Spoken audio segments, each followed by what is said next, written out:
Dollar. Dirt and money, no soul. Had to go and get it, ain't no time to kick it. Got a stack of flip for my foes. Dollar. Please tell me you can hear me. Don't turn your back and don't neglect me. Just let me know if you need me. Dollar. Let me watch out for my partners. Keep my money long, get my team strong. Let me run away from my problems.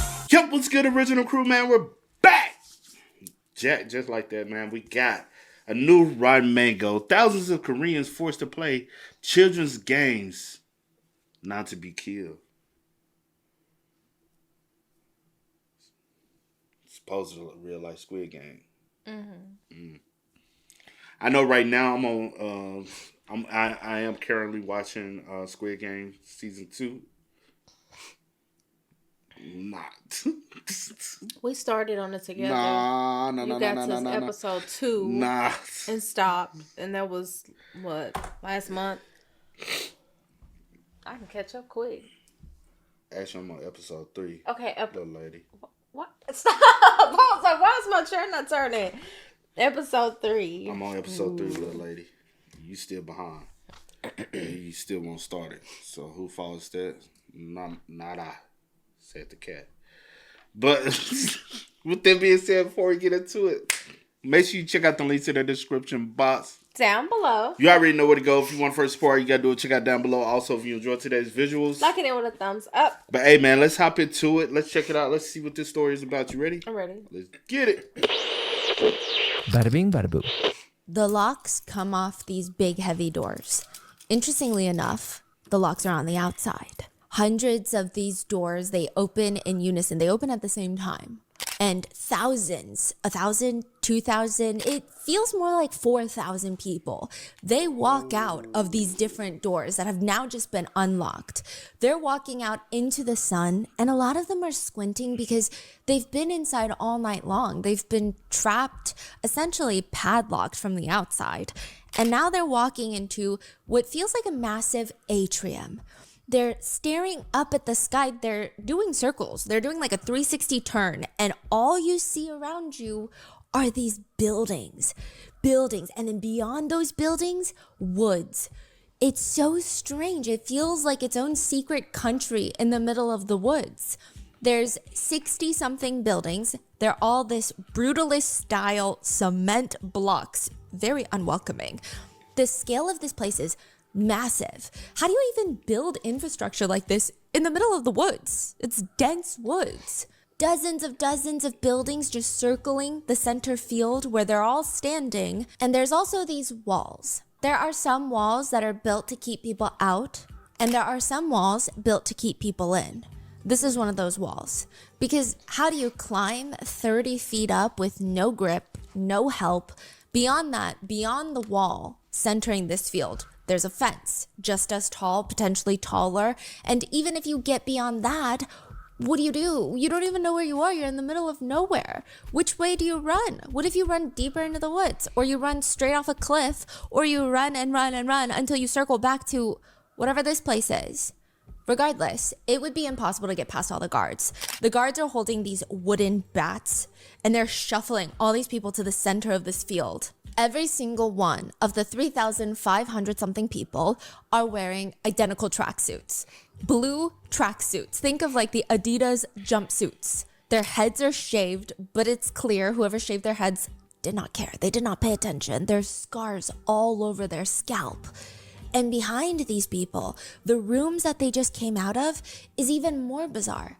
Every single room is occupied by stacks and stacks of bunk beds, just rows of bunk beds, practically on top of each other.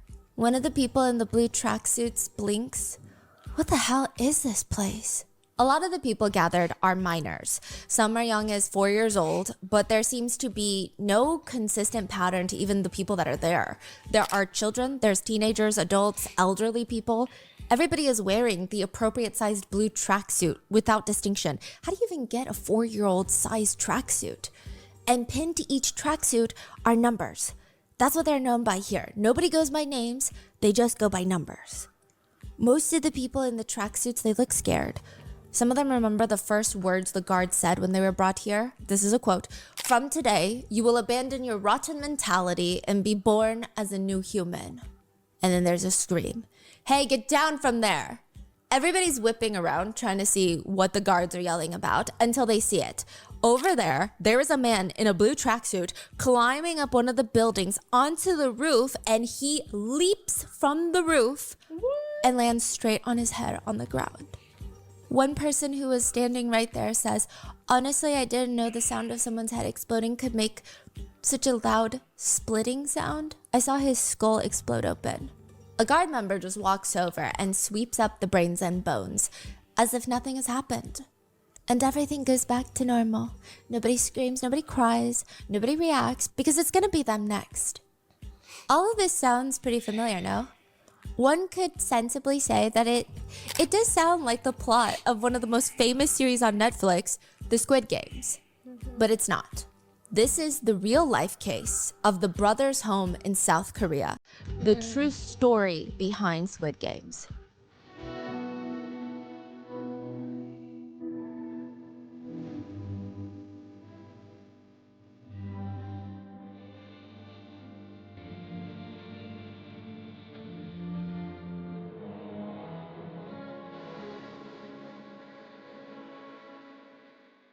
We would like to thank today's sponsors who have made it possible for Rotten Mango to directly support a survivor of today's episode. The episode's partnerships have also made it possible to support Rotten Mango's growing team, and we'd also like to thank you guys, our listeners, for your continued support as we work on our mission to be worthy advocates. As always, full show notes are available at rottenmangopodcast.com. With that being said, today's case involves mentions of internment, SA, trafficking, torture, so please take a break if it gets to be too much. It is on the heavier side. But I do think it's important to note, especially with the Olympics coming up in LA in 2028, this is going to be very important. Another thing to note is this is something that happens all over the world, including in America. There have been recent cases, potentially not to this scale, but this is not an episode to point fingers at one country and throw stones from our glass homes. Another note, South Korea at the time that this took place was not a democracy. It was run by a dictator, so clearly times have changed, times are different. I mean, I don't know how different considering the recent president was just impeached, but additionally, our amazing Korean researchers and translators were actually able to travel out to some of the survivors involved in today's case to conduct in-person interviews. They translated the survivor's book, The Surviving Child, written by Han Jung-san. He's going to be a huge part of the case. We will refer to him as Han moving forward. Additionally, this is a 3-part case. So in part 1, we're going to go through all the torture games at the Brothers Home Welfare Center and how it compares to the show Squid Games. In part 2, we're going to talk about what they do with the dead bodies. There were hundreds, if not maybe even 1,000. The official number is close to 600 of dead bodies left at the facility. We're going to talk about what happened to those bodies, as well as, this is a huge scale incident, as well as the salt, water, and food torture, as well as what happens to you if you manage to escape from Brothers Home. And in part 3, we go in depth on the wealthy benefactors of these games, if you will. So with that being said, let's get started. Now, Squid Games is one of Netflix's best performing series. I feel like everybody knows this series. It's a South Korean series where a man in a suit approaches people that are drowning in debt and are at the cliff's edge of financial ruin. He has a fascinating proposal. You play a few games against 400 something other people in the same exact situation as you. And if you win these series of fun little games, you're the last one standing. You walk away with $40 million. It's a proposal that you really can't pass up. It sounds easy considering most of the games played are children's games, but it's not made explicitly clear that if you lose your life. And at that point, the contestants have already entered into the game. There's no backing out. The first season focuses on mainly the shocking nature of the games, where everybody gets to know each other, they form bonds, and then they gotta backstab each other, and then they have to watch each other die. But then also at the same time, if you don't die, then I'm gonna die. And it's this very stark reality. And the first season, they focus on the existence of the games and the fact that it's due to VIP clients who want entertainment. These rich people, they don't think reality show games are high stakes enough. So they want to watch people fight to the death. The first season shows Ki-hoon, the main character, winning the final prize at the end of the season. He survives until the end. He's now $40 million richer, but he's so traumatized. He just wants to know, Who the hell did this? Why the hell would they even do something like this? Why does this exist? I don't get it.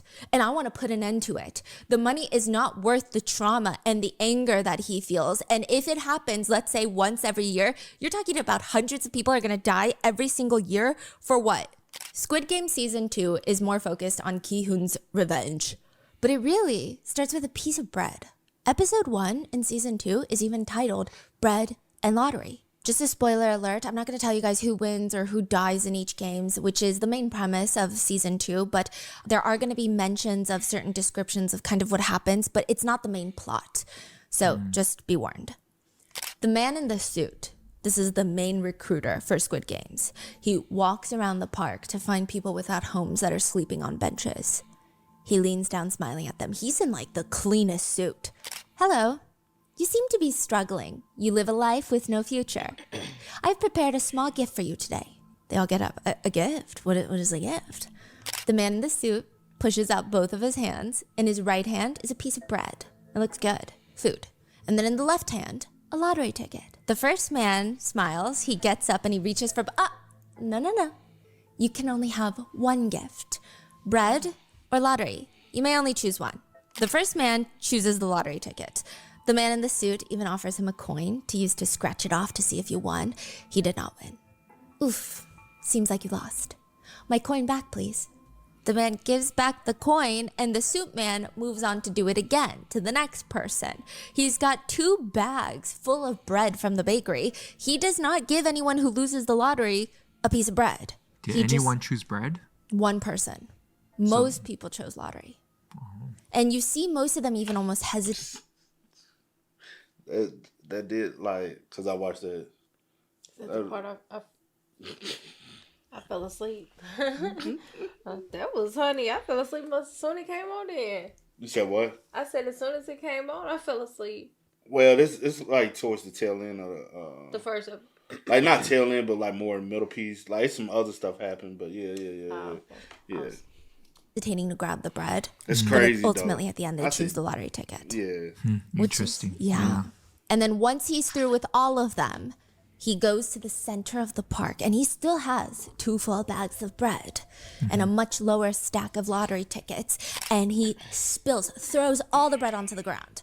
They're packaged in plastic from the bakery. So all the park goers, they start approaching him. They're confused. They want that bread. Why are you throwing away such good pieces of bread? You could give it to us. The suit man smiles and he stomps on a piece of bread before the man can reach for it. I gave you a chance. And you made your choice. Listen, everyone, I am not the one who threw this bread away. It is you, ladies and gentlemen. And with that, he starts stomping all over the bread in the middle of the park. He's grunting. He's stomping with both of his pristine loafers till the bread explodes out of the plastic packaging and just splatters onto the ground. Then very calmly, he tucks his tie back in, fixes his lapel, smiles, and walks off. It all starts with bread in real life as well in South Korea. 14-year-old Choi is walking home from school when this big hand just grips his shoulder, drags him into the alleyway. And there's a man staring at him, a middle-aged man. Did you steal a piece of bread? What? Did you steal the piece of bread from the store? The adult man rips the backpack off of Choi, rips it open, and there's a piece of bread in there. It's just leftovers I had from school. I didn't steal any bread. Leftovers from school? Where the hell did you get this piece of bread? Tell me the truth. By the way, this is from Choi's account, first-hand account. Like I said, I had leftovers at school. You're lying to me. Where the did you get this, you little punk? Where did you steal it from? Which store?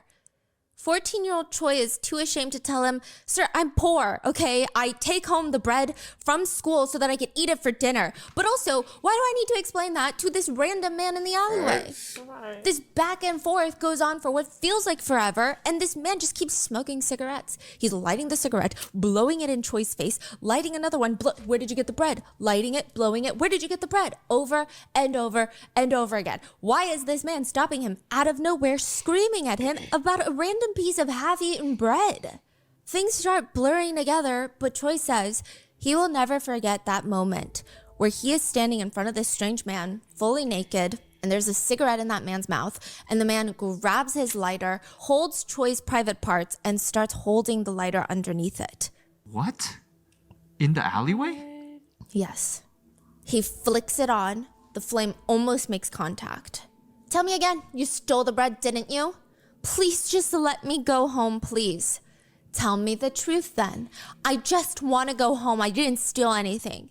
Things have been disappearing from the local store. It must be you, right? I saw you coming down the road. You stole it and you ate a piece of it, didn't you? Didn't you? And now the flame is touching him. It's burning him completely on his private parts. If you tell the truth, I will let you go home. It's not the truth, but what else is Troy supposed to do? Okay, fine. I stole it. I stole the bread. From where? The market up ahead. That's what Choi tells him. That's what he says. From the market up ahead. I stole it. Okay, are you happy? You should have just told the truth sooner. I mean, look at you. You got beat up for nothing, didn't you? Stay here and wait a second. Choi is putting on his clothes back when the man walks off to make a call. And within seconds, he comes back, holds Choi down, and in a few minutes, a white van starts speeding down the empty road and screeches to a halt in front of the alleyway. It's one of those refrigerated trucks that you transport, I would imagine, refrigerated goods. You know, the back is like a windowless compartment. It's kind of reminiscent of like a moving truck. The back door slides open, and the man throws Choi in there and slams it shut. It is completely pitch black inside. There's not a single window. There's no light penetrating, nothing. It's even blocked from the driver's side. They can't see anything. He's panicking. He's trying to ask, hello? Is anybody there? Where am I? You can't just do this. Nobody responds. He says he waits until his eyes are adjusted to the dim light and he's rubbing them. And then he sees like a glowing orb, like a tiny little marble, just like glowing. Then another one. And he's squinting and his eyes slowly adjust and he said, children's eyes, floating, staring at him. At least a dozen kids slammed into the back of this freezer truck. If you are kidnapped in a windowless van, it is very important that you listen and you try to figure out where they're taking you. The 20 pairs of what looks like floating eyeballs now, they seem to be arranged by height, but that doesn't make sense because why would the kidnappers kidnap from shortest to tallest? I mean, why would they do that? No, it's because they're going up a hill, a steep hill, and they've been going up it for the past 30 minutes. It's not even clear if this is an authorized road that they should be driving on. It sounds like branches are hitting and scraping the sides of the van. In another 10 minutes, give or take, it's been 30 already, the floating eyes, they slide to one side and the truck slams to a halt. The door slams open and the flashlight is shining in directly. Everybody's trying to block it. It's nighttime outside. They're so confused. And there's a handful of men holding large wooden clubs. They're reminiscent of baseball bats, but they're not. They're more primitive. They look more painful. There's little spots of red on them, like blood. They're solid and they're massive. According to one victim, the men scream, "Hey, you birds, what are you f***ing for? Get out and get down now." One by one, they jump out of the white truck and they're so confused at what they're staring at. It's nighttime, but they know that they're in the middle of the woods. There's trees everywhere. It's dense. It's not even the kind of forest that you do a little hike in. It's very unkept. But that's not even the alarming part. It's the fact that they're in the middle of the woods and they're standing in this massive structure, a compound.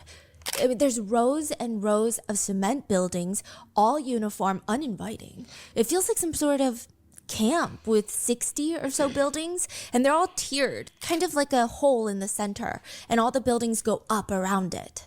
Mm-hmm. There's this little open field in the center that they're getting ushered into. It's like a stadium, right? Yes, like a stadium setup, but instead of bleachers and chairs for you to sit and watch sports, buildings. So think of the scale of this. It's like a military base. That's what they said it feels like, in the middle of nowhere. Where is the actual location of this? Busan. Train to Busan? Yes. The waterside city? Yes, Oceanside? it's on the very southern part of South Korea. I actually have family from Busan, yeah. Wow, okay. Now, the setup of this massive compound is similar to that of an arena which gladiators would fight. So they're all getting ushered into the center field, which is just like flat, sandy land. And the kids that are quick enough to try and plot an escape, they're like, yeah, it's not happening. The walls around this place, around the buildings even, are 30 feet tall.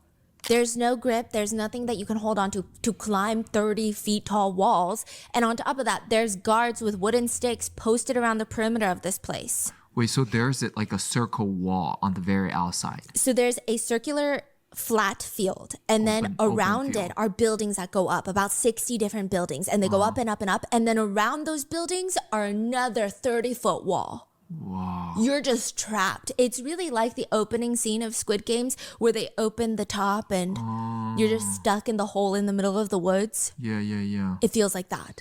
The kids who aren't quick enough to plot an escape, they don't even know what's happened when they're all dragged to the center and their hair is just getting chopped off. It's the first thing they do. It feels random. It doesn't matter if you have this neat bowl cut or long hair that goes to your waist. They're grabbing chunks and cutting it almost intentionally to make it look bad. It's weird. It doesn't feel utilitarian because if you have long hair, the best, fastest way to cut it would be to grab it in a ponytail and then chop, right? But they're taking chunks and cutting it at varying heights. It's very weird. Once the kids' hair look like they've been run through a cheese grater, they make the kids stand at attention. Stand up, back straight, look here. And there's a bright flash. They're taking pictures, just like in Squid Games. Each person that enters takes a picture that looks more like a mugshot. The children are forced to hold a plaque with individualized numbers. It'll say like 82, 9, 21, 67. From then on, nobody is referred to by their real names. When you say children, like how old? Are they only taking children's there? So this place has about 3,500 plus people at any given time. That's not including the people that die there. But there's about 1,000 children. So these are minors. Some of them are as young as 4. Most of them are teenagers. I would say 12, 13 seems to be the age that they get taken in. Some are 5, some are 7. And then you have a lot of young adults, 20s and 30s, and then a small portion of elderly people. Now, we're going to go through a lot of the children's stories because they have since grown into adults. And if they survived, they have come out to try and get justice for what happened. When was this? This was in the 80s and 90s. So a lot of the survivors that were taken as kids are 40s and 50s now. Wow.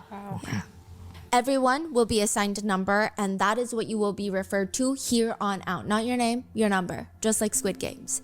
The men with the wooden sticks, they hand out a pair of clothes to each person. It's a blue tracksuit, identical blue tracksuits with new numbers on each one. Everyone, listen up. You're going to take off your clothes, be strip searched, and then you will put on your new uniforms. Give me all of your clothes, your old clothes, your belongings. From now on, your only true possessions are this blue tracksuit and another blue tracksuit that you will wear when this blue tracksuit is being washed, which is not that often. If the zipper breaks, you're going to have to make do because you're not going to get a new one. When the winter weather hits negative degrees, you're not going to get another one or an outer layer. This is your new life. Every child then gets sorted into the correct warehouse or one of the massive cement structures that they saw coming in, which, side note, it's dawning on a lot of them. That means if all the structures are filled with people, again, you're talking about thousands of people in blue tracksuits. I don't know if they're prisoners. I mean, what would you even consider them right now? What is even happening? Once they get sectioned off, they quickly realize the entire place is run like a military. Each building is called and considered a platoon. There are platoon leaders, room leaders. There's this established hierarchy, but technically they're just guards. They'll open the door. Who the hell is screaming in here? Shut the hell up, 24th platoon, lights out. If you don't shut up, they'll come in there and they'll beat every single one in the platoon. Each door is slammed shut and locked from the outside with a giant padlock. And the very first night is very terrifying for a lot of the kids. One survivor says, I just knew that I was trapped, unable to go where I want. I was terrified. We all spent our first night in extreme fear. They're not allowed to talk to one another. Otherwise, the so-called platoon leader, the guard, will walk in, grab that wooden stick and slam it down on someone's head. So most of the kids are just laying there with these floating eyes open, scared until the military alarm rings at 5 a.m. It's very clear in the morning which kids have been here a while, because once that alarm goes off, they jump out of bed. They're folding up their blankets in record speed that I don't even think the military can achieve. The blankets have to be folded military style with perfectly sharp corners and placed at the end of their bed. The new kids, the ones with strong survival instincts, they're just looking and trying to figure out what to do. They're trying to fold it, just no one's helping them. Nobody told them what to do. They're just trying to fit in.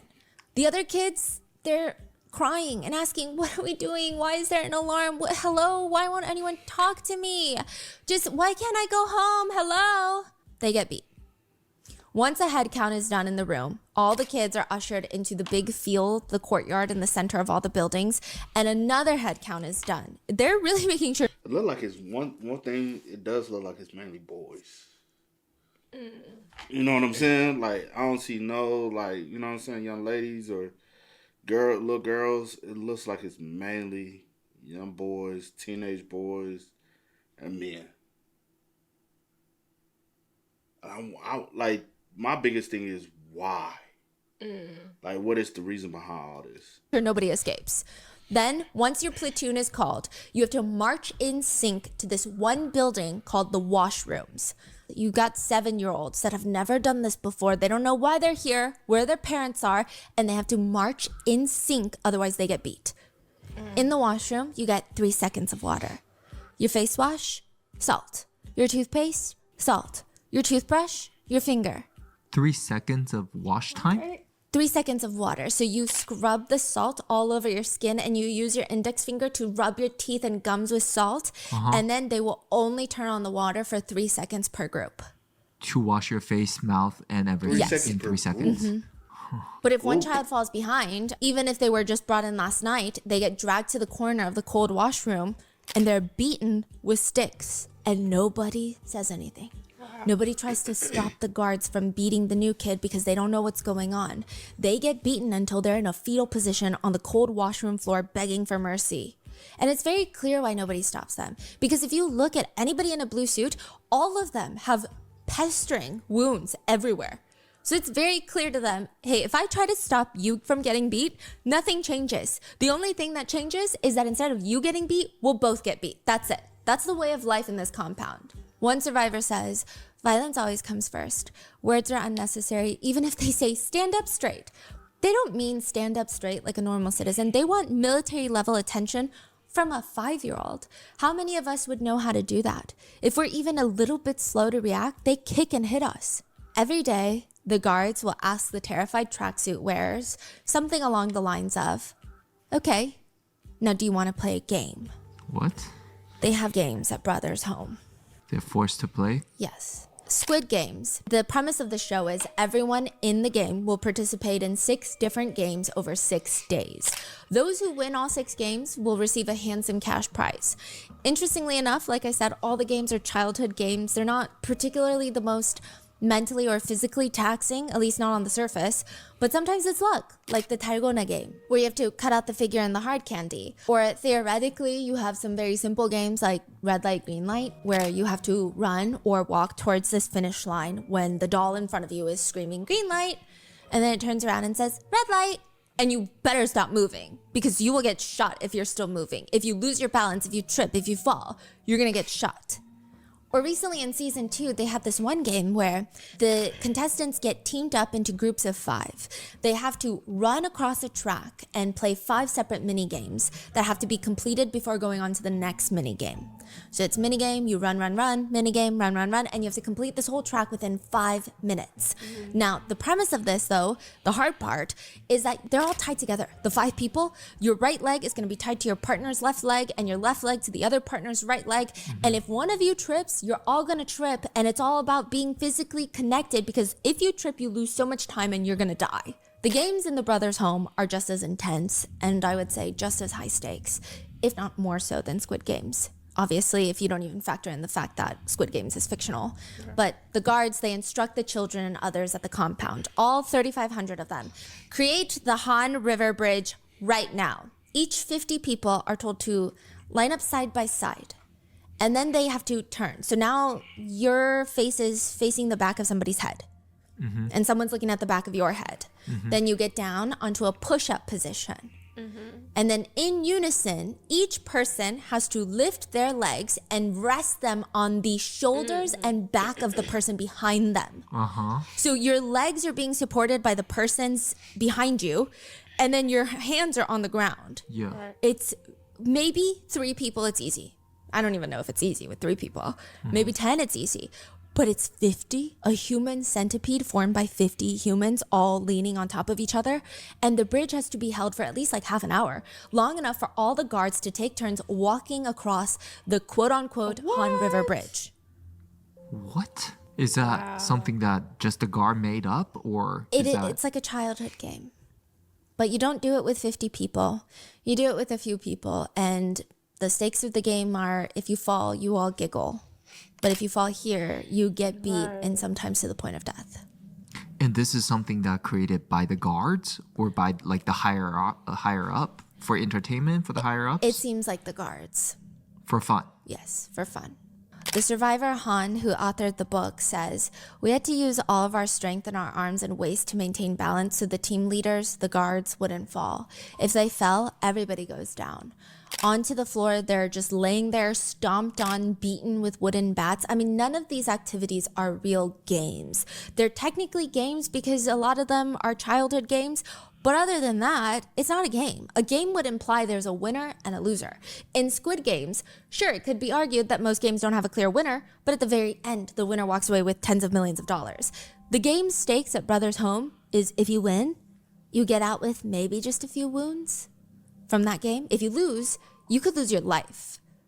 The so-called games are just straight up punishments. The guards would ask everyone if they wanted to play games, but like I said, they're not games. They'll stand and gather everybody in the bunk rooms and scream, "Hiroshima." Every single person in that cramped warehouse-like room is gonna stand up, climb to the top bunk, and hang themselves upside down with their legs hooked over the side of the top bunk. Like, you know how you go upside down on monkey bars? Yeah. Dangling head down. Now hold the pose. The rules of the game are simple. Don't get up and don't fall. And if you do, you get beat and possibly die. One survivor says, kids who were new had the hardest time. They would cry a lot and their faces would get swollen from the rush of blood. Others would collapse because they're fainting. Not even because they can't take the pressure in their ears anymore. But if you fall from that position because you fainted, it hurts a lot. You land on your neck. Which, side note, a lot of people have become permanently disfigured, permanently disabled, and or just completely paralyzed at the Brothers' Home. Yeah. The game is made even more twisted by the fact that when you're upside down, they'll go around randomly hitting people on the stomach with the wooden stick. And it's random. It's not even like you fell or you're groaning or anything. It could just be for no reason at all. They said the anticipation of that random hit to your stomach when you're upside down and staring at everything from that angle, it kills you, the anticipation. They say, quote, "There's no way to express the terror of not knowing where the guards would hit when your vision was pointed downward like a handstand." Another sick game is called the kimbap roll. It's a rice roll or blanket rolling, which sounds like it would be the easier of the so-called punishment games, but it's not. Barely anyone walks out without a concussion. The guards will roll the blanket out, slam you down onto it, and start rolling it across the floor. So now you're in this burrito of a blanket. If you don't crunch your core immediately and bring your hands to cover your head in time, you've lost the game. Because the second the blanket rolls, they start kicking you, beating you, stomping you. They say they kick you like they're kicking soccer balls at the World Cup, but it's just your head. One survivor says, if you don't curl your body up as much as possible, your intestines could rupture. Or we've seen people with arms and legs that break in that game. You could also end up with head injuries. And cavalry. Cavalry is one of the worst games. It's more of a battle than anything. They get two blue tracksuit wearing people, sometimes from the same platoon, same room. They're forced to fist fight each other until one of them is on the brink of death. The game does not end until at least one child has a broken nose, a few broken missing teeth, and or a concussion. What? It's like a horrific battlefield for no reason that would even remotely make sense. Other games include taking on stress poses. One is where you start with your feet on the ground. So imagine you're just standing on the ground. Then you bend at the waist. And you keep bending and bending until your forehead touches the floor. So you're in this upside down V shape. And the 2 points that are touching the ground are your forehead and your feet. Which doesn't seem that bad, but just like red light, green light, if you move even just a little, if you even shake because you're getting tired, they will step on you. They'll step on your lower back, your butt area, putting pressure onto your skull that's already digging into the gravel. Right. And you're in this position, this stress pose, for an hour. It's not even 5 minutes. They say it's a very unique type of unescapable pain. Another variation consists of being on your knees on the gravel, like you're about to pray, and then lowering your forehead to touch the pebbly, gravelly floor, and your hands are behind your back. If you move, the guards will come and stomp your head down onto the floor. But the hardest stress position, according to multiple survivors, so remember the first one with the upside down V? Mm-hmm. They said when they really want to torture you, you don't put your forehead on the ground, they shove your nose into the ground. It's called the red pepper powder, because the minute they even press you a little bit, it's just blood everywhere. And it goes into your nose, it goes everywhere. Then there's another one called motor vehicle, and it's just you standing in front of a guard and they say, motor vehicle, and they'll shout, left indicator, like turn on your left signal, but you don't really do anything because it's not really a game. They just whack your left eye with a wooden bat until it's swollen. Wow. Sometimes the games are less creative. They'll put wooden sticks, soak them in salt water, and hit the back of people's calves or the soles of their feet. Why they soak it in salt? So once you hit somebody's skin with a wood stick, you're going to break the skin open. And this is soaked in salt water, so now it's just going to be extra painful. Oh my God, okay. One survivor says, how does it feel to get hit with it just once? I mean, your knees automatically buckle. After that, it becomes bearable because you lose all feeling, at least in that moment. One survivor says, once, one of the guards hit me so hard he broke my 2 front teeth. And you know what they said? 또 난다. 뽑으면 된다. They grabbed a string and pulled out the rest of his remaining teeth one by one. And I guess these were his adult teeth, but he does not have a single tooth to this day. He doesn't have any teeth. 이빨이 하나도 없어요. This was all part of the games in the compound called Brothers Home. Unlike Squid Games, there's no winning. There's nothing. There's no grand cash prize at the end. There's only losing or losing your life.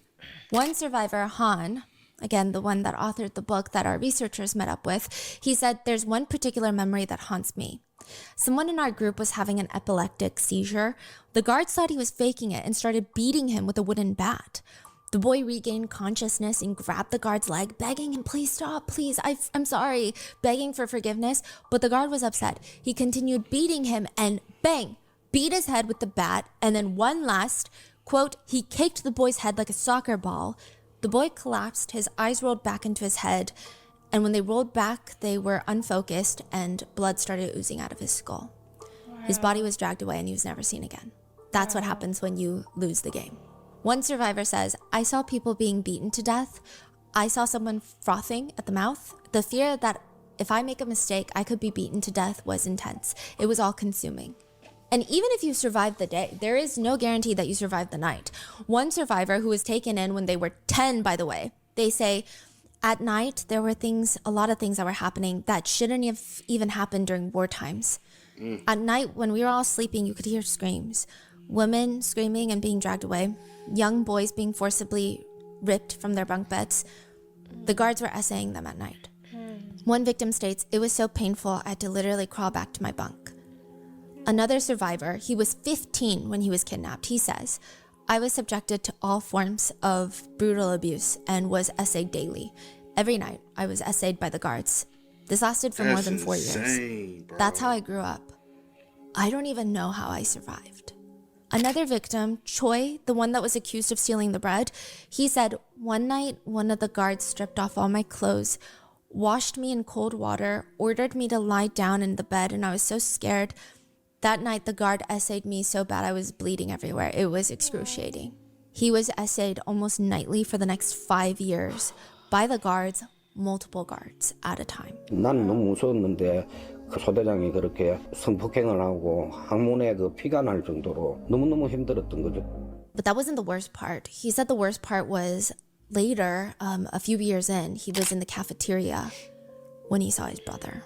And he says, I saw him and I didn't know what to say. I just had tears streaming down my face. I could see him struggling to adapt to the brothers' home, and it hurt me so much that I could just only watch from afar. Was it younger or older? A little bit older, but still a child. Mm-hmm. Right. The mental and physical damage that was inflicted on me was something I could never imagine. By the time that he turned 19, he only weighed 80 pounds. Another survivor states she didn't really know exactly what happened to her because she was so young. She says, the guard ripped my clothes off, then he tied my legs to the bed. I didn't know what yet, so I didn't even know that I was being essayed, only that it was like the most painful thing. You hear the so-called guards say things like, this one's pretty, and then you'll just hear someone getting dragged away screaming. Han says, one of the guards asked me to come over, so I went to him. He was naked, and he asked me, do you know how to off? I thought he was naked because it was hot and it was summer and we don't have AC. I didn't understand anything because I was so young. When I hesitated, he angrily cursed at me. Hey, you son of a... I asked you if you know how to off, you son of a... Just a string of curse words. Han screamed, thinking, I mean, if I don't respond or help him cool down, he's gonna beat me. I'm confused. I don't know. I have no clue what this man is saying. He screams, yeah, I do. The guard is just laying on the bed and he orders Han, then do it. Han writes, as soon as he said that, I ran back to the shoe rack. I grabbed the slipper with the guard's name on it and I clapped the slippers together. So the translation, the slang for off, especially in the dialect that Han uses because he's from a smaller town, the self-pleasure slang kind of sounds like the word that he uses for slippers. So he was like trying to cool him off by clapping the slippers together. He was just frantic. He didn't know what to do. And the guard thinks that Han is mocking him. So he grabs the slippers, starts slapping him across the face repeatedly, then forces him to lay face down, spits on him, and essays him. Han says the guard just kept screaming, you're trying to mess with me, huh?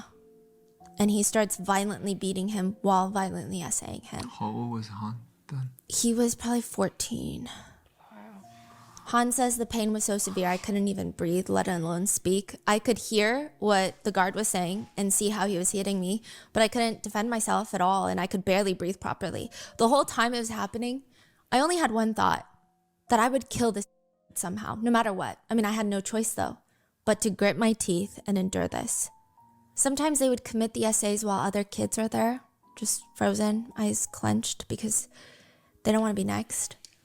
And in the massive compound, they have a psych ward, which sounds like they care about the people in there, enough about their mental health, but not really. I mean, you were taken into the psych ward if you could not be beaten into submission.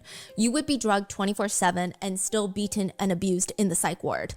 Even in the psych ward, one survivor states she saw the guards every night. They would drag patients away, one patient at a time, but it'd be like 3 guards on one patient. The survivor was 10. She says, if a woman vomits, I just knew that they would take her to the basement. The implication being she's pregnant and they force a termination, but she didn't realize that when she was 10. And she says, now that I think about it, I feel so sorry for those people. If I had known then, I mean, even if I knew, I wouldn't have had the power, but I could have at least tried protecting them, right? Saying not to do that to them. That's what my heart hurts the most now. One survivor says, I was a child with a home and parents and siblings. I just couldn't understand why I was there, why I was trapped in a place like this. Survivor Kang was left paralyzed from these games and stuck in that mental institution for years. After one particularly brutal beating by a bunch of the guards, he says, they had me tied up and smashed my head onto the concrete. When I woke up, honestly, I was so shocked. My left arm and leg wouldn't move at all.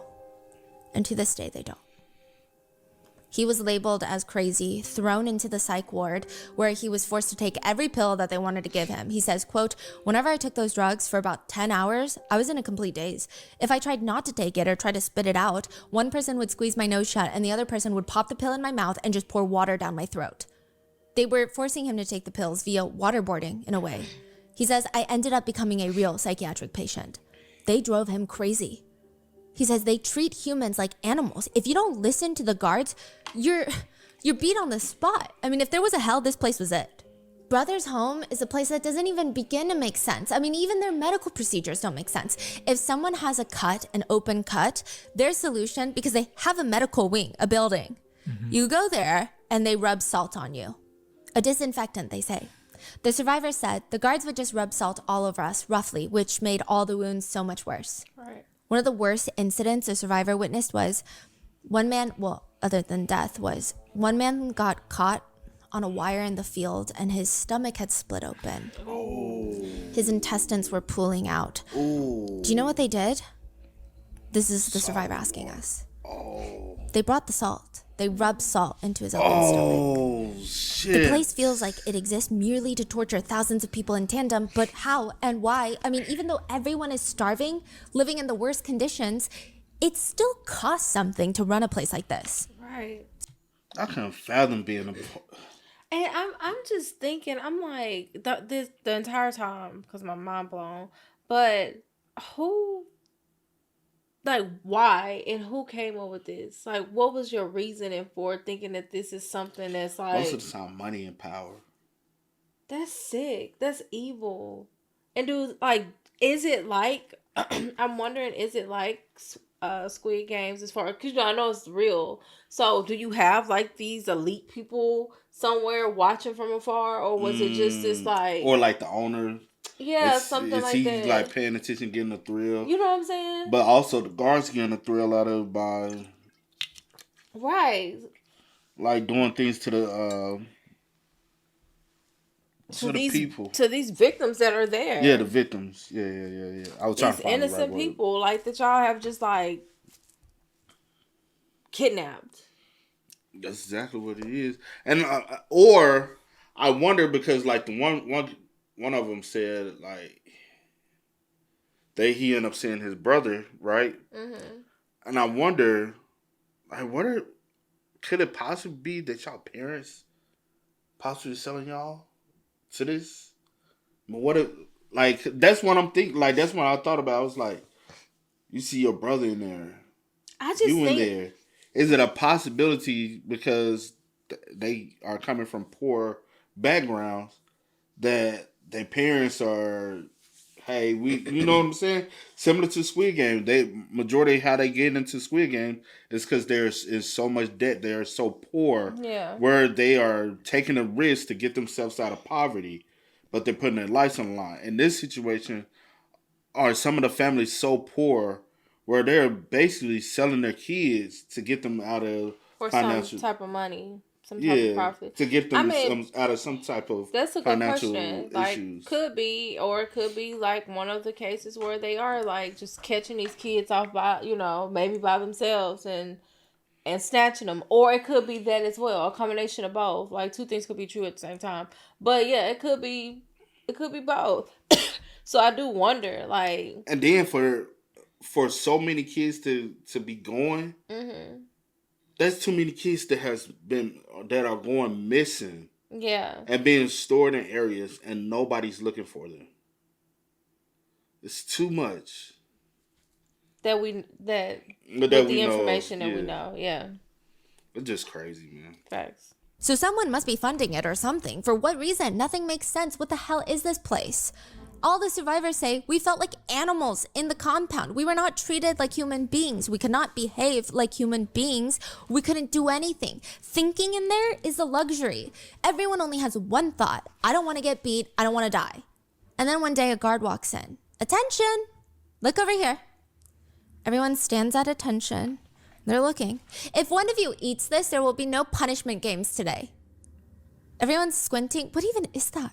And they're looking, and he's holding up this leathery looking substance. It looks scary. One survivor says, snakeskin. It was snakeskin. It's interesting because we were so hungry, we would eat centipedes, pine cones and pine needles. We would eat those too, but apparently snakeskin was too much for us. So it feels like so many moments, nobody says anything until a little boy steps forward and his voice is so calm. Team leader, if I eat that, will there really be no group game punishments today? The guard nods. And the little boy walks up, grabs the snake skin, and lets it slide down his throat. And everybody thought, well, that makes sense. If anybody in this platoon was going to do it, it was going to be that kid. That's why his nickname is Cannibal. He didn't earn that nickname for eating the snake skin. He earned that nickname because when everybody was cleaning the bunk rooms, the warehouses, they have to clean it every day as well. He saw this baby mouse sleeping. The baby mouse was so young, the eyes weren't even open yet. And he immediately just snatched it and gulped it down. He ate the mouse. And everyone stared at him, and he just responded, it's good for the body. And they all looked away, and the name Cannibal just stuck. I mean, what can make a little kid so desperate that he would eat a mouse like that? Why don't they just let him go? Why even bring him here in the first place? What is the purpose of any of this? Why are they running this place? Where are they getting these people? In the very first episode of season 1 of Squid Games, the main character, Ki-hoon, is approached by this very clean, sharp-looking man, Suit Man. He just seemingly, at random, approaches Ki-hoon. This is the man who is bread stomping, by the way. They're sitting at the subway station. Hello, sir. Can I have a moment of your time? I don't believe in Jesus, please. That's not it. Today I wanted to offer you a great opportunity. Ki-hoon points a gun at him. The Suit Man, with no fear, puts his hands up. Ki-hoon pulls the trigger. It's a lighter. Listen, dude, I come from a family of Buddhists, so don't piss me off and just please leave me alone. Sir, would you like to play a game with me? What are you, a salesman? God, you guys have such unique tactics these days. Look, I get it. You're just trying to do your job, adjuster or whatever, but I just don't have time and sit here and listen to all of this. Suit Man opens up his briefcase to show a blue folded up paper, a red folded up paper, and stacks of cash. Sir, have you played dakji before? It's a Korean childhood game where you fold papers, you smack it down on the other party's folded paper on the ground, and you try to flip it. Every time the Suit Man loses, he will give Ki-hoon, the main character, $100. For every time the main character loses, the Suit Man will slap him across the face. At the very end, Ki-hoon, the main character, has traded in his dignity for a few $100s, while the Suit Man seemingly knows everything about Ki-hoon's life. You've been divorced for about 3 years. Your daughter is 10 years old. $110,000 owed to loan sharks. Another $170,000 owed to the bank. Who the hell are you? The Suit Man hands him a business card. Just a phone number on there. Call me. We don't have many slots left. That's how Ki-hoon, the main character, gets into Squid Games. A man approaches him at the subway station. If you're out of toilet paper, the next best option is a wet wipe, or a paper towel, or maybe a scrap of fabric. Just good old plain water probably works the best. Near the end of alternatives of good for you toilet paper is newspaper. But did you know that if you rub 2 pieces of newspaper, like you're trying to create a fire, force of static, the newspaper gets soft enough to wipe your butt? It is the type of information that you only know from firsthand experience of using newspaper to wipe your bottom, as well as the fact that sometimes the morning headlines will be imprinted onto your butt for the rest of the day. But back then, in less populated areas of the world and in South Korea, this was what was generally used, newspaper. And 12-year-old Jung, his dad, was a luxury salesman of sorts because he sold toilet paper. And that's not an easy job because everybody's slamming the door in his face. Newspaper just works fine, okay, you little sleaze. Stop trying to sell me your scam. It's not a fun job. Wiping hygiene is not that advanced yet. Everyone feels like he's out to scam them. And the only purpose Jung's dad is doing any of this is because his 12-year-old son, Jung. Everyone in the neighborhood would tell Jung and his dad, one day, your son could be president. He was top of his class. He just had this charisma and humanity about him that all the neighbors said, if you were president, this country would be a way better place. That is until he vanishes.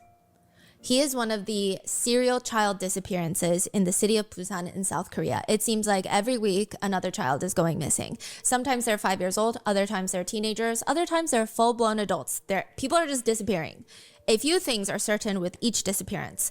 The commonalities include a child or person vanishes, typically at a subway station, Busan station most of the time. And 2 men approach them at the subway station. And they're well-dressed. Kids, we need to talk to you about something. Could you come here for a moment? Or sometimes, you poor thing, you look lost, I could help you.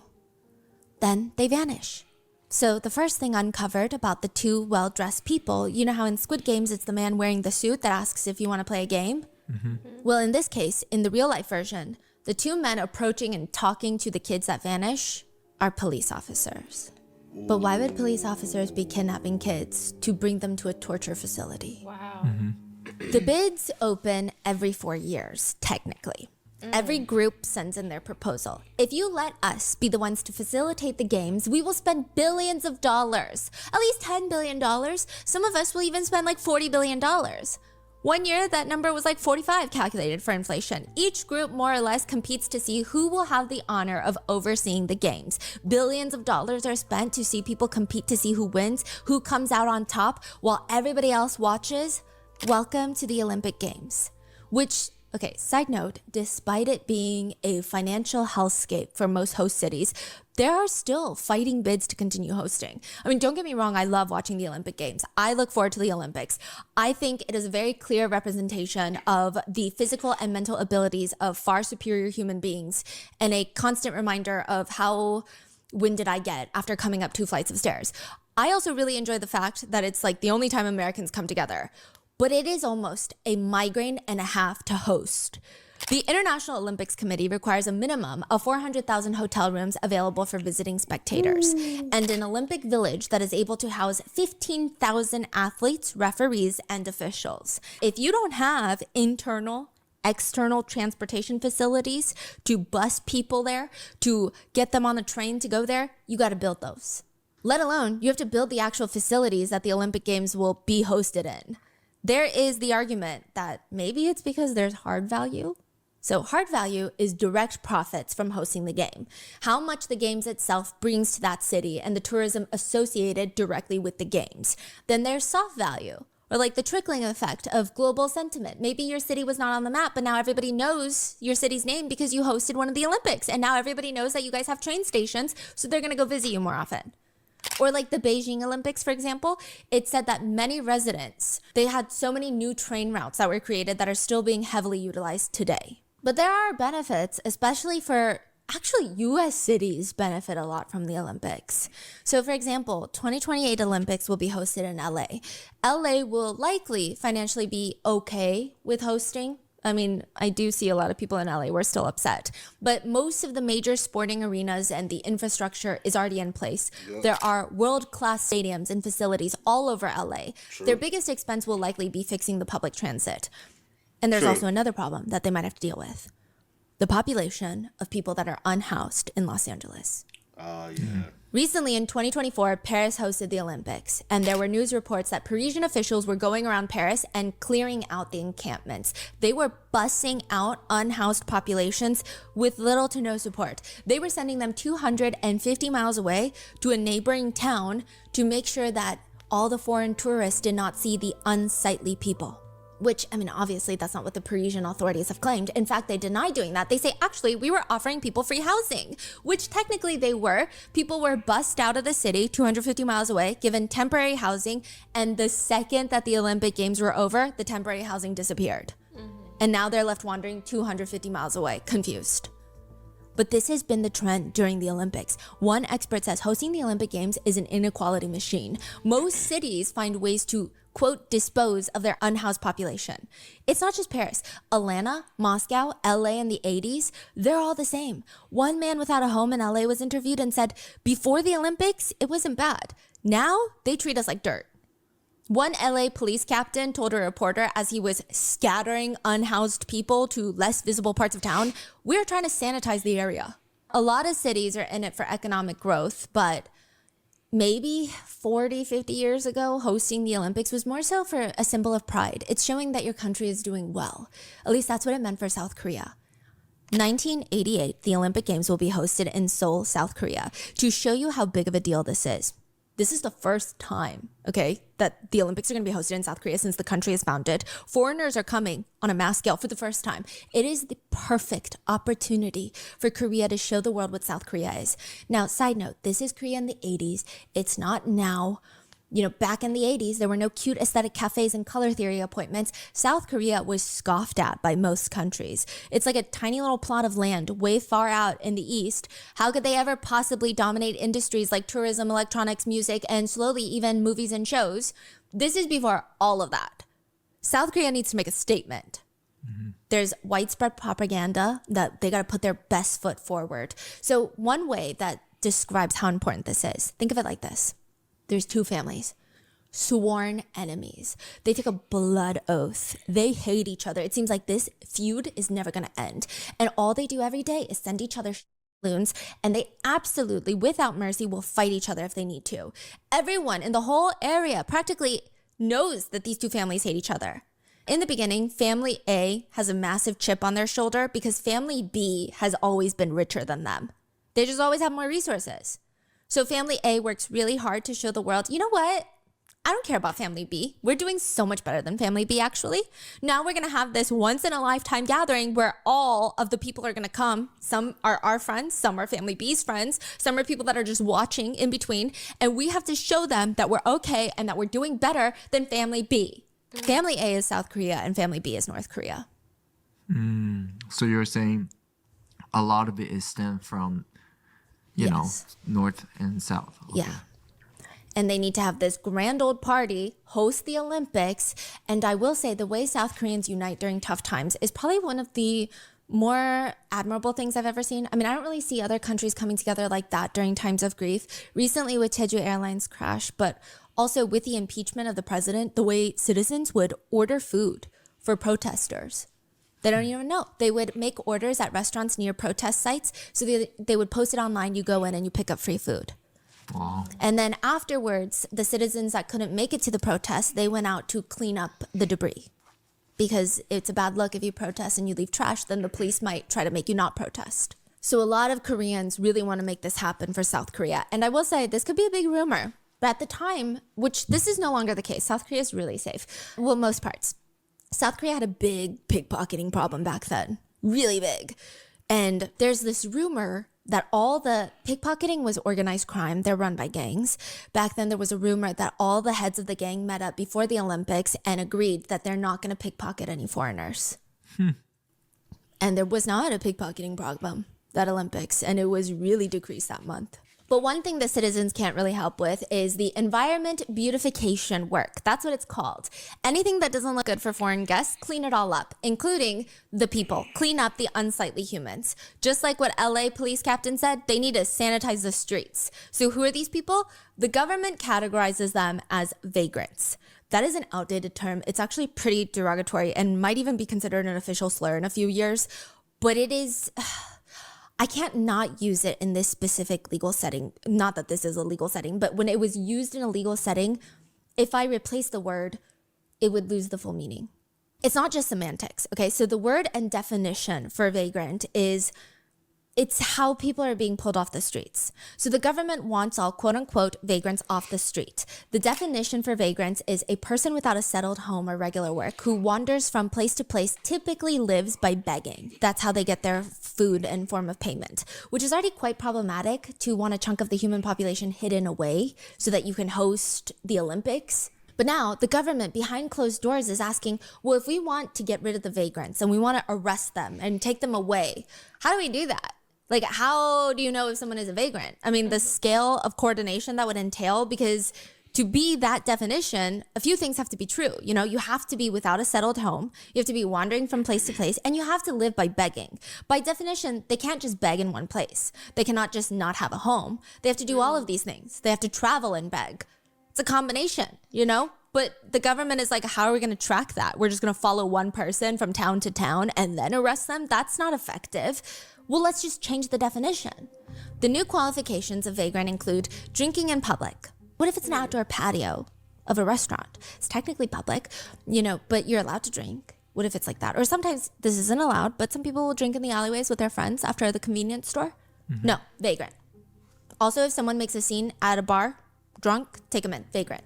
Matter of fact, anyone who looks like they've gone several days without shaving their beard, they look unkept, vagrant. Do you see why the haircuts are important now? Oh my god, they want to make them look more unkept. Yes. Wow. The biggest one, sleeping at subway or train stations or on the train, on public transit. Okay, not to get all nitty gritty about things, but what about people who fall asleep while waiting for their train or taking a quick power nap while the train is moving towards their destination, like they're commuting? Yeah, vagrant. Who's making these rules? Right. The dictator at the time. In fact, if anyone watches TV at a train station or a bus terminal, count them in as a vagrant. What do you mean watching TV? Even for a second? Even if they just glance at the TV? I mean, the train stations themselves put the TV up on the train stations. I don't get it. Vagrant. If they had a home, they would watch TV at home. So if the police are given all these definitions and told to capture all the vagrants, if they went around checking off even just one of these things, make someone a vagrant, glancing at a TV at a train station, I mean, they would have to arrest the whole train station by the new definitions. Yeah. But then you're going to have a bunch of angry people. You're going to have that husband calling, this person's wife calling, this person's dad calling and screaming at you like, how dare you arrest my loved one for no freaking reason at all? This is not okay. People will come with pitchforks to the police station. So the police will end up taking in 0 people. So the government set up this incentive, a reward system. Each police officer gets points for each person that they bring in as a vagrant.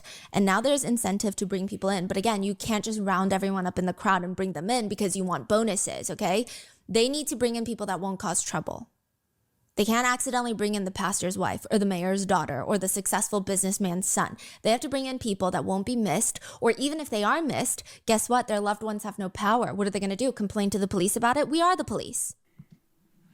Yeah. So Sad. these are not disclosed to the public. No, the public, they think vagrants are like the pickpocketers, criminals. Like they've been told, hey, we're just going to clean up the streets of people who are harming you. But instead, they're taking like every single person. They're just taking a kid that doesn't have a financial background or a family that are wealthy, like village kids, small town kids. I see. People that getting don't away fit with those it. categories, they think that the government is going to rehabilitate these people and provide help. More or less, the citizens, because of ignorance, they think it's okay. Yeah. And those people who don't think it's okay, they have no power. And the police are just bringing people in. In Squid Game Season 2, the suit man, the recruiter, says, clearing and incinerating the bodies of countless people like you, Mr. Song, the main character, these things aren't human. They're just trash. They have no purpose in this world. But is it a cycle? Because by treating people as subhuman, putting them in the brother's home in subhuman conditions, how do you expect them to still act human afterwards? And I'm not saying that as my social commentary. Han, the victim who wrote the book, says, I was once a human, but I became an animal in the brother's home. At the brother's home, rather than learning to live like human beings, you learn to cower around powerful people, struggle to even get a little bit of soup, and plot to escape being hit. It's like living in a barbaric era, like animals. 12-year-old Jung, the son of the toilet paper salesman that was kidnapped, he would do this thing where he would use the restroom, and for a brief moment before reaching the handle for the door, he would close his eyes, take in a breath, and pray for a portal to open.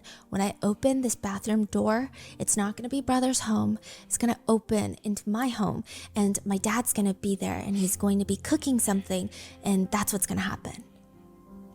And then he would open the door, and nothing would be there. He's still in hell for the next 2 years. Until Jung looks up one day, and standing in the middle of the field, there he is. The man that he has been praying for years to come, the one that's going to save him, get him out of this hell of a place, his dad. He's about to break out into this full-blown sprint and jump and hug his dad, maybe even scream at him, like, why did you take so long to find me? But it's like the wind gets knocked out of him instead, and he quickly pushes his head down and he acts like he doesn't see his dad. Because just like him, just like Jung, his dad is standing there wearing a blue tracksuit. Oh, wow. Inside the giant compound, in the brother's home, in the very back, away from the stench of death. That's fucking crazy, bro. That is insane. The fact this shit can go down, the fact that this can happen. And see, that's what I was thinking in the beginning. Like, I was like, it has to be like y'all are basically taking people that will not be like, in a sense, where people like, oh, missed, or people will be wondering But like there- where they are. They but don't there's- have the power. They don't have the money. Like, people. Well, are it's not checking. it's not people that won't be missed, because at the end of the day, they're kids. Kids are being missed by those family members, but those family members are so poor that they can't make a uproar or complaint and make noise about people that are missing, because again, it was under a dictatorship. Who has the most power in a dictatorship? Like unlike America, if this happens in America, the people can uproar about it, and hopefully more people uproar about it, something can be done. Under a dictatorship, make uproar about it. If the Okay, well, miss was probably the wrong word, but people like they don't have power. They don't hold power. They don't have money. They can't go to the cops because they are involved as well. That was the shocker. You know right what I'm there. saying? Like, so who do they have to turn to? Nobody. They have nobody. So things go like nothing is done. And that's the crazy part about having a dictator or having like a hierarchy. You know what I'm saying? Like this kind of was like the reason why North Korea got has so much control going on. Like, and I don't know if people have seen before. Yo, did I show you all the videos I've seen that they? For those who don't know, somehow there's video footage that's been going on in North Korea that's been getting out to the public. Did I show you any of those? So this dude, I don't know how it's happening. There was a part where literally in North Korea, there's like this shrine of what's his name, Kim Jong-un, whatever. They take flowers to this man. Take flowers to the shrine. I've seen that video. And like, but they also show other things that's, you know what I'm saying, other images of, and North Korea is so quiet. I mean, like, it feels like this can't be real here on Earth right now.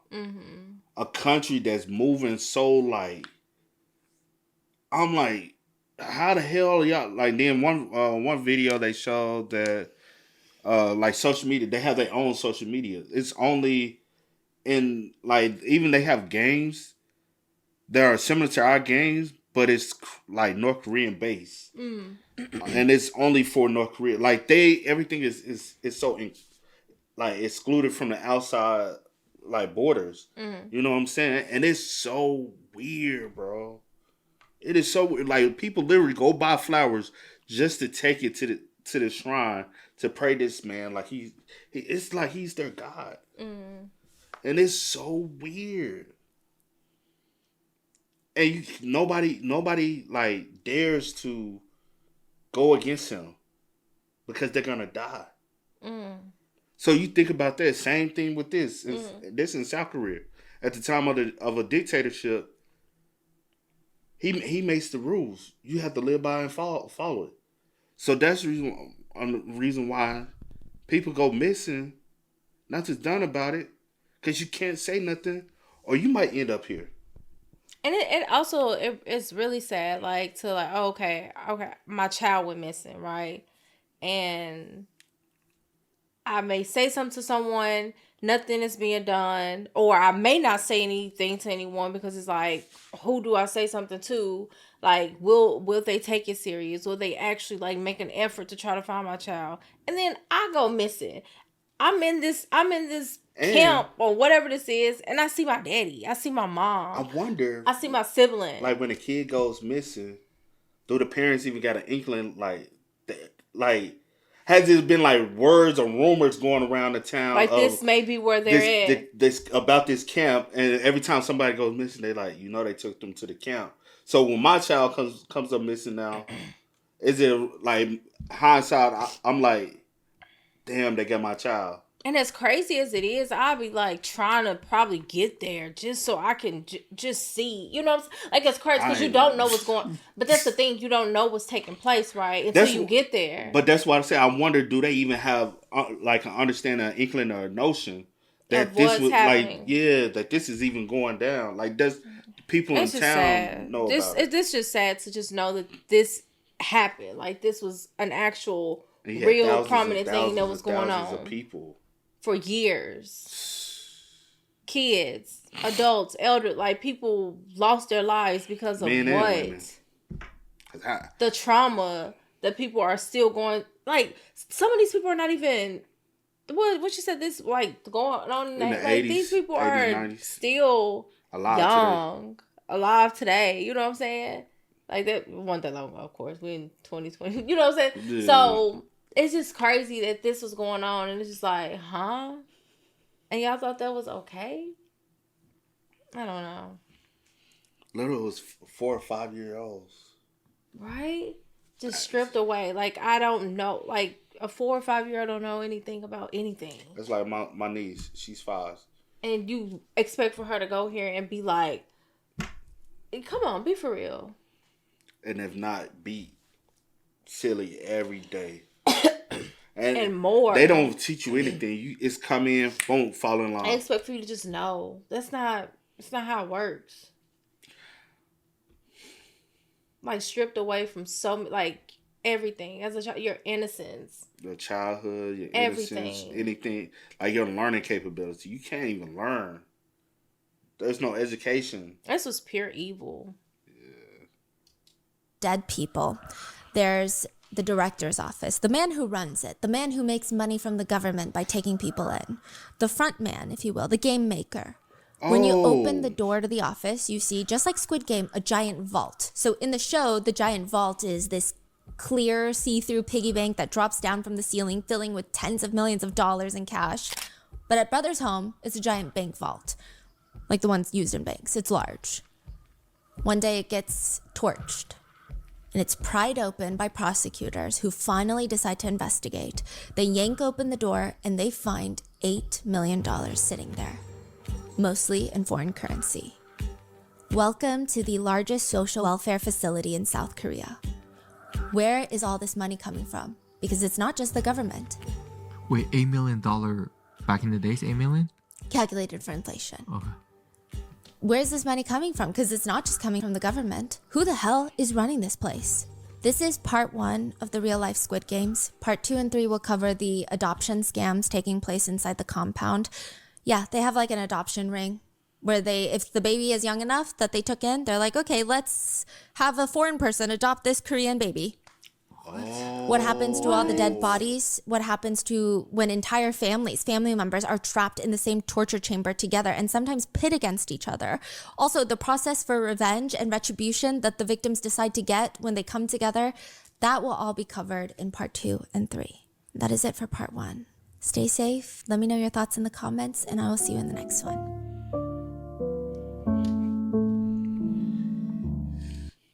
That was insane. That was a lot. That was insane, bro. So yeah, that's, you know what? That does make sense that the whole concept of Squid Game is probably 100% based off of these. It just, you know what I'm saying, fabricated as far as for entertainment value purposes, but the idea and the basis of the whole show that we all fell in love with comes from a true tragic story. Yeah, because I had seen it, and I was like, oh my gosh. I was like, Squid Games is based off of something that's... I was like, huh? Because I didn't know at first, and then I seen it like, you know, circulating on the internet or whatever, on social media. And I was like, what? And then I started kind of like just looking into it just a tad bit, and I just seen like the different like rooms or the buildings or like the... like pictures, the images and stuff like that. And I was like, okay, this is a lot. But that's insane. Like just to see it like and hear it like put together and like actually see people talking that were actually like there, that went through all of this, you know, torture and trauma and stuff like that, is even more like, I don't know, just makes it like super like surreal. I don't know. Sad though. Facts, man. Hey, man, y'all spam us up in the comments. Y'all let us know y'all thoughts for us about it in the comment section down below. Possibly next week we'll be able to get to part two. Part 2. And then a week after that we'll do part 3. That's just crazy insane, bro. But hey, man, until next time, y'all know how it go, man. I do go by the name DJ New Kid. This is Sierra Nicole. We are. Kid and C. We out. Ain't no time to kick it, gotta stack a flip for my foes. Dollar, dollar, dollar, dollar. Please tell me you can hear me. Don't turn your back and don't neglect me. Just let me know if you need me. Dollar, dollar, dollar, dollar. Let me watch out for my partner.